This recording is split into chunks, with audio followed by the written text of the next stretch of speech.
One of our concerns is historical preservation. We're standing at Blackjack Park, very close to where the Blackjack battlefield occurred. And out here behind us, there's 5 large Blackjack ruts or Santa Fe Trail ruts. Some of them almost 5 foot deep.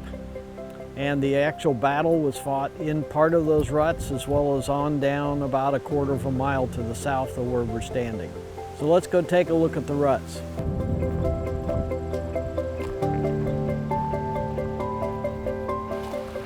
This is a brand new trail we just made 2 years ago. And it's ADA accessible, so it's pretty much level from the parking area out to the rut, first rut anyway. The ruts are in native prairie.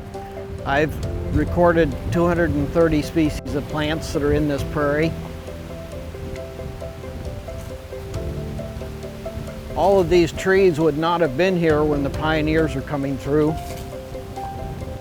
The area is called Blackjack because of blackjack oaks that were here 200 years ago. This is one of the very few remaining ones. Most of the trees that are here now are other species: black oak, bur oak, willow oak, post oak, elms, hackberries, mulberries. So Blackjack was probably just a small cluster of trees over on what's called Grindstone Creek over here that they crossed. The Santa Fe Trail started in 1821. That was the first caravan, and it was mostly a cargo trail, or carrying goods down to Santa Fe, New Mexico, or Mexico at the time. And very few pioneers probably came on this trail until after about 1854, when it opened up to being settled. So the first 35 years, it was all caravans of traders going to Mexico region. And this area is the first rut that we come to. For whatever reason, it turned north, probably went across the creek just where the highway is now. And as long as I could remember, that trail just kind of magically disappeared.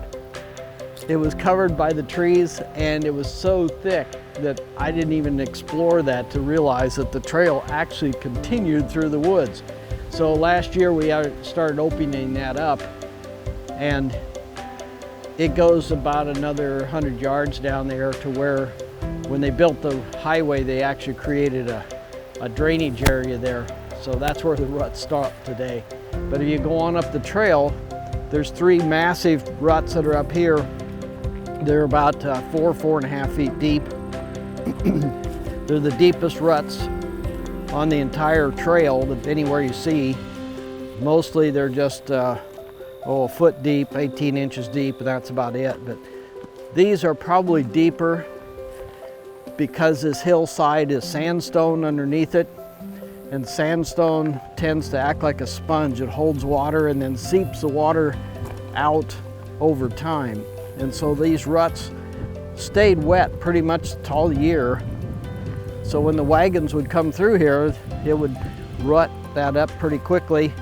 And then when there was a rain, there'd be erosion. And because of the sandstone, it's fairly soft, sandy soil and moves easily. And that's probably the reason why these ruts are so deep. The solar panels are going to have a tremendous size area of hard surface. So when it rains, it's not going to soak in, and it's going to hit the ground and run off in fairly heavy torrents if it rains hard.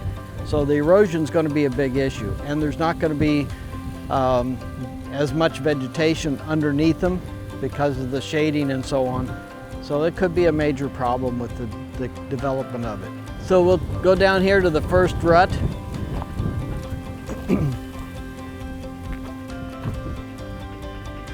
We brought these rocks in to stabilize the erosion that's going on, even with prairie grasses.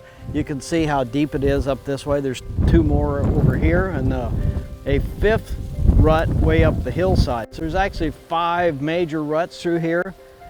It would have been very easy for a farmer to plow this up years ago and it would be completely gone. No one would ever experience this again. But again, as I indicated, these are some of the most impressive ruts along the entire 900-mile Santa Fe Trail.